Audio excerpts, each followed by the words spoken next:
સૌરાષ્ટ્રની પ્રસિદ્ધ જગ્યા સત્તાધાર જગ્યા અને મહંત વિજય બાપુનો વિવાદ દિવસે ને દિવસે વકરી રહ્યો છે. તો કેટલાક સાધુ સંતો મહંતો વિવાદ શાંત પાડવા પ્રયાસ કરી રહ્યા છે, તો કેટલાક વ્યક્તિઓ હજુ પણ સત્તાધાર જગ્યા અને મહંત વિજય બાપુ સામે ગંભીર આરોપ મૂકી રહ્યા છે. તે વચ્ચે સૌરાષ્ટ્રમાં અમરેલી જિલ્લા કોંગ્રેસ પ્રમુખ અને સાવરકુંડલા વિસ્તારમાં પૂર્વ ધારાસભ્ય પ્રતાપ દુધાતની એન્ટ્રી થતા રાજકારણ ગરમાયું છે. તો પ્રતાપ દુધાત દ્વારા મહંત વિજય બાપુ સામે લાગેલા આરોપો પાયાવિહોણા ગણાવી દેશના ગૃહમંત્રી અમિત શાહને પત્ર લખતા રાજકારણ ગરમાયું છે. તો પ્રતાપ દુધાત દેશના ગૃહમંત્રી અમિત શાહને પત્ર લખી જણાવ્યું હતું, ગુજરાત ધાર્મિકતા સાથેની લાગણીઓથી જોડાયેલું રાજ્ય છે અને સંતોની ભૂમિ છે, ત્યારે સત્તાધાર એક આસ્થાનું કેન્દ્ર બિંદુ સમાન છે. તેમાં ખાસ કરીને સૌરાષ્ટ્રના સત્તાધાર સાથે અમરેલી જિલ્લાની જનતા ધાર્મિકતાની લાગણી સાથે જોડાયેલી છે. ત્યારે સત્તાધારનું નામ બદનામ થાય ત્યારે દરેક સમાજના લોકોની લાગણી દુભાય છે.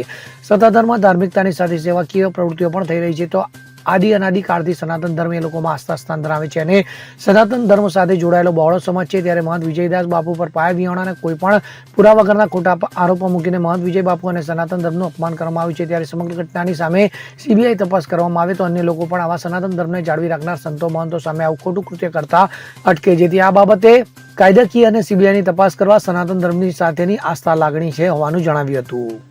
Bureau report CN24 news. હવે જુઓ દેશ દુનિયાની તમામ ખબરો તમારી આંગળીના ટેરવે. ઉઠાવો મોબાઈલ અને Google Play Store પરથી ડાઉનલોડ કરો અમારી CN24 ન્યૂઝ મોબાઈલ એપ.